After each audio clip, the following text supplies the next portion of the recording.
कार्यकर्ताओं से भी पूछा हुआ, फीडबैक भी लिया हुआ, जो हार हुई विधानसभा में उसका कारण क्या रहा था? उसका कारण ये रहा कि एक और पर केंद्र चुनाव के बाद भारतीय जनता पार्टी की सरकार केंद्र में आई और दूसरी ओर पर एंटी इनकम्पेंसी पोलराइजेशन की ओर गई और उस पोलराइजेशन का लाभ गुलाबी गैंग ने उठाया।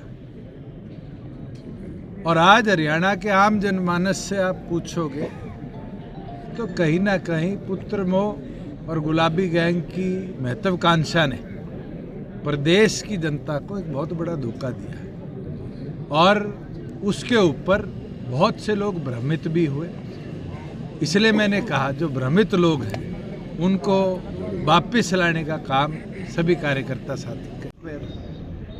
एक पार्टी का नेतृत्व टिक जाता है तो उस पार्टी का पतन इसी तरह से। क्या कारण है जो भी पार्टी छोटी पार्टी बीजेपी के साथ जाती है एक चुनाव के बाद वो खत्म हो जाती है? आपका अनुभव क्या रहा उनके साथ रहने का? मैंने तो नहीं देखा कि एक चुनाव के बाद खत्म हुई। जेजेपी 0 पे आ गई तो क्या हुआ? ऐसे तो टीडीपी 12 पे आ गई थी और अब कितने पे है? 127 पे। मुख्य विपक्षी पार्टी भी नहीं बनी थी और आज सरकार का नेतृत्व कर रही है। आज के दिन ये कहना कि पार्टी खत्म होगी आपके हाथ में नहीं है, जनता के वोटर के हाथ में है। वोटर ने चौधरी देवीलाल जी को भी चुनाव हराया गहराई से और इस देश का उप प्रधानमंत्री भी बनाया। जनता ने विश्वास जताना है और जनता पार्टी में नेतृत्व में विश्वास जताएगी तो नेतृत्व वापस आएगा। और अभी तो मैं 36 का हूँ भाई, बूढ़ा तो नहीं हो लिया, तुम तो रिटायरमेंट लिखे बैठे। तो आपका जो कोर वोटर है उसको मनाने के लिए क्या प्रयास किया जाए? देखिए हमारा कोर वोटर युवा है और युवा के साथ साथ अगले चुनाव के लिए एक कोर हमें डेवलप करनी पड़ेगी, वो है मातृशक्ति। 30 सीटें हरियाणा विधानसभा के अंदर आरक्षित हो, 3 लोकसभा की और 30 विधानसभा की, 33% आरक्षण आने। आज हमें उस पर भी काम करना जरूरी है। युवा महिला की ताकत को संगठन के साथ अगले वर्ष के अंदर हम जोड़ेंगे। यही संकल्प आज पार्टी के स्थापना दिवस में सभी कार्यकर्ताओं ने लिया है। लेकिन युवा के लिए जो बड़ा वादा किया था नौकरियों में हरियाणा की युवाओं को रिजर्वेशन, वो तो पूरा ही नहीं हुआ। क्यों? क्या कौशल रोजगार हरियाणा की ठेकेदारी प्रथा को खत्म करने के लिए हमने नहीं बनाया? क्या 75% कानून को गवर्नर का अप्रूवल नहीं दिलाया? कोर्ट में स्टे किसने लिया? किसने लिया? दुष्यंत लेके आए। आज भी सुप्रीम कोर्ट में तारीख है और उसका इंतजार कर रहे हैं कि उस पर बहस हो और उसमें हम पार्टी बनकर, अगर सरकार नेतृत्व नहीं करेगी तो अपनी ओर से पिटीशन डालकर उसका नेतृत्व करेंगे। पहले दुष्यंत जब स्थापना दिवस मनाया जाता था एक विशाल रैली की जाती थी, अब की बार एक मीटिंग के जरिए चुनाव के बाद 2020 के अंदर भी डिजिटल तौर पर पार्टी का स्थापना दिवस बनाया गया था और अब भी चुनाव खत्म हुए और उसी चीज को देखते हुए कार्यकारिणी की बैठक आज रखी गई है। आने वाले वर्षों के अंदर जरूर उस जोश और उत्साह को दोबारा चुनावी रैली के तौर पर प्रदेश के अलग अलग कोणों में बनाएंगे। किसान आंदोलन लगातार चला, आपको नाराजगी भी सामने देखी, काफ़ी नाराजगी हुई लोगों की आपके प्रति। अब किसान आंदोलन दोबारा एक्टिव हो गया, तो किस प्रकार देखते हैं? देखिए सरकार ने खुद कहा था कि पैदल जत्था आएगा, उसके जाने में कोई रोक नहीं। अब अपनी कही बात से पीछे हटना ये साफ दिखाता है कि जो वादा इनने किया है कहीं ना कहीं उससे पीछे हटने का काम ये लोग कर रहे हैं। और जो मांगों के लिए कमेटियां बनाई थी, आज उन मांगों के ऊपर जिन पर सहमति बनी थी उसके ऊपर भी कदम ना उठाना कहीं ना कहीं अपनी बात से पीछे हटना। तो समर्थन कर इस फसलों पर MSP देते हैं, आप सरकार का हिस्सा रहे, आपको ज़्यादा पता होगा। किसान कह रहे कि MSP नहीं मिल रही है, सरकार कह रही है MSP दे रहे हैं। हरियाणा प्रदेश में जब तक मैं हिस्सा था 14 फसलों पर MSP दी जाती थी और 14 की 14 फसलें पूरी तौर पर खरीदी जाती थी। और आज के दिन 24 फसलें जो बोली जा रही है, अब वो क्या मैकेनिज्म है पिछले 1 वर्ष, उस पर मैं ज़्यादा टिप्पणी आज नहीं करूँ। जो आपका कोर वोट बैंक था जो चुनाव में खिसक गया अब आपसे, क्या रोड मैप बनाया है, पूरा रेस्ट किया है आपने कि दोबारा? हम हर गांव में 10 युवाओं को, हमारा कोर वोट बैंक युवा था और वही खिसका है।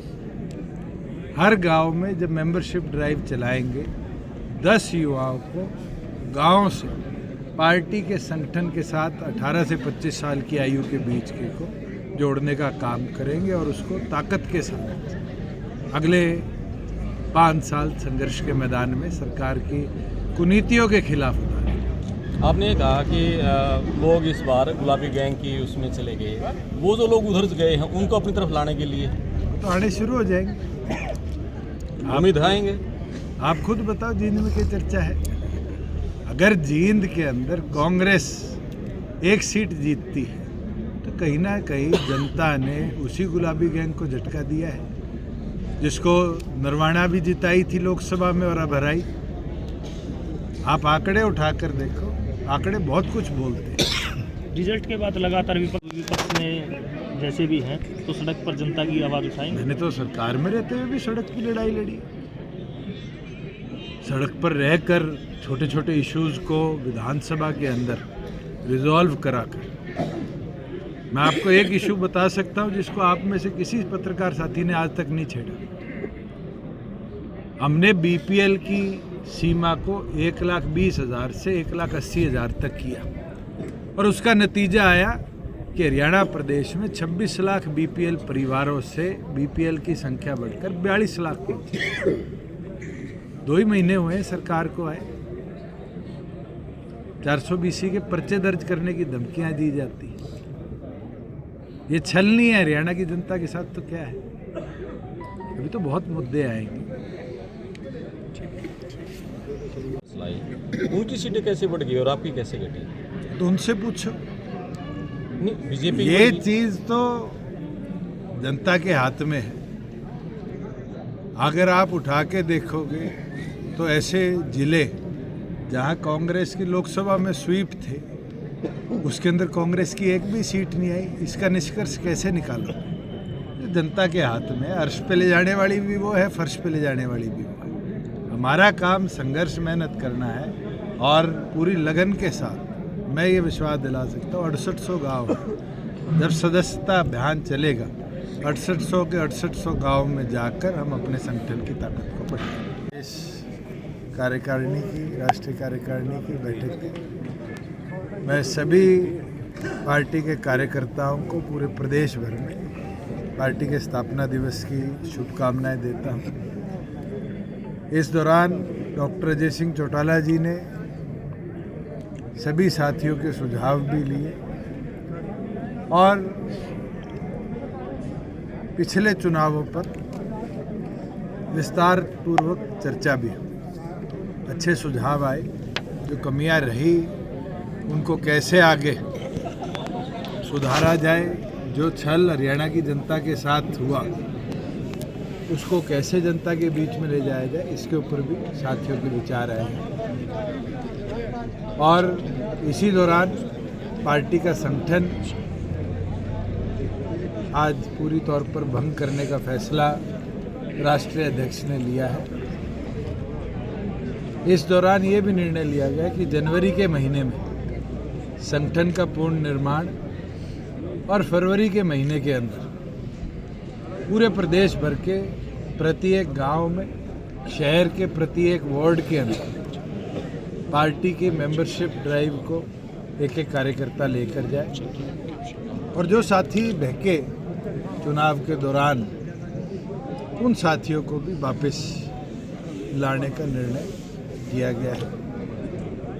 मेरा ये मानना है कि 7 साल पहले जिस जोश के साथ साथियों ने संगठन की शुरुआत करी थी, आगामी महीनों के अंदर मेहनत कर उससे ज़्यादा जोश पूरे प्रदेश में कार्यकर्ताओं का हम मिलकर लाने का काम करेंगे और एनर्जी के साथ मैदान में उतरकर पार्टी संगठन को आगे बढ़ाने का काम करें। बड़ी होती है। पहली चीज़ तो यह बताओ, रिजल्ट के बाद विपक्ष का नेता बना है नहीं बना? कांग्रेस मैं तो हैरान हूँ कि महाराष्ट्र का मुख्यमंत्री बन गया मगर कांग्रेस से विपक्ष का नेता नहीं बना। और आज भी आई मी माई सेल्फ पे कांग्रेस टिकी है, मैं नहीं तो कोई नहीं। और उसका नतीजा कांग्रेस ने केवल मात्र हरियाणा में नहीं भुगता, हरियाणा के नतीजों ने महाराष्ट्र में भी उसका नज़रिया दिखाया है और अब देश भर में भी दिखाया है। इस कार्यकारिणी की, राष्ट्रीय कार्यकारिणी की बैठक थी। मैं सभी पार्टी के कार्यकर्ताओं को पूरे प्रदेश भर में पार्टी के स्थापना दिवस की शुभकामनाएं देता हूं। इस दौरान डॉक्टर अजय सिंह चौटाला जी ने सभी साथियों के सुझाव भी लिए और पिछले चुनावों पर विस्तार पूर्वक चर्चा भी हुई। अच्छे सुझाव आए, जो कमियां रही उनको कैसे आगे सुधारा जाए, जो छल हरियाणा की जनता के साथ हुआ उसको कैसे जनता के बीच में ले जाया जाए, इसके ऊपर भी साथियों के विचार आए हैं। और इसी दौरान पार्टी का संगठन आज पूरी तौर पर भंग करने का फैसला राष्ट्रीय अध्यक्ष ने लिया है। इस दौरान ये भी निर्णय लिया गया कि जनवरी के महीने में संगठन का पूर्ण निर्माण और फरवरी के महीने के अंदर पूरे प्रदेश भर के प्रत्येक गांव में, शहर के प्रत्येक वार्ड के अंदर पार्टी की मेंबरशिप ड्राइव को एक एक कार्यकर्ता लेकर जाए और जो साथी बहके चुनाव के दौरान, उन साथियों को भी वापस लाने का निर्णय किया गया है। मेरा ये मानना है कि 7 साल पहले जिस जोश के साथ साथियों ने संगठन की शुरुआत करी थी, आगामी महीनों के अंदर मेहनत कर उससे ज़्यादा जोश पूरे प्रदेश में कार्यकर्ताओं का हम मिलकर लाने का काम करेंगे और एनर्जी के साथ मैदान में उतरकर पार्टी संगठन को ही नुकसानदायक रहा, उसमें अलग रहते तो शायद आज अलग पोजीशन में होती जज्बा। अगर सरकार में ना जाते तो क्या 50% आरक्षण ला पाते? क्या 75% आरक्षण ला पाते? क्या 24 घंटे में आपकी फसल का उठान 48 घंटे में पेमेंट करा पाते? जो हमने काम करे हैं, शायद हरियाणा की जनता अब समझेगी कि सरकार में जाना हरियाणा के प्रगति के लिए कितना जरूरी था और संगठन की ताकत के लिए भी बहुत जरूरी। दुष्यंत जी, आप सरकार में जब स्थापना दिवस मनाया जाता था, एक विशाल रैली की जाती थी, अब की बार एक मीटिंग के जरिए चुनाव के बाद 2020 के अंदर भी डिजिटल तौर पर पार्टी का स्थापना दिवस मनाया गया था और अब भी चुनाव खत्म हुए और उसी चीज़ को देखते हुए कार्यकारिणी की बैठक आज रखी गई है। आने वाले वर्षों के अंदर जरूर उस जोश और उत्साह को दोबारा चुनावी रैली के तौर पर प्रदेश के अलग अलग कोणों में बनाएंगे। किसान आंदोलन लगातार चला, आपको नाराजगी भी सामने देखी, काफ़ी नाराजगी हुई लोगों की आपके प्रति। अब किसान आंदोलन दोबारा एक्टिव हो गया, तो किस प्रकार देखते हैं? देखिए, सरकार ने खुद कहा था कि पैदल जत्था आएगा, उसके जाने में कोई रोक नहीं। अब अपनी कही बात से पीछे हटना ये साफ दिखाता है कि जो वादा इनने किया है कहीं ना कहीं उससे पीछे हटने का काम ये लोग कर रहे हैं। और जो मांगों के लिए कमेटियां बनाई थी, आज उन मांगों के ऊपर जिन पर सहमति बनी थी उसके ऊपर भी कदम ना उठाना कहीं ना कहीं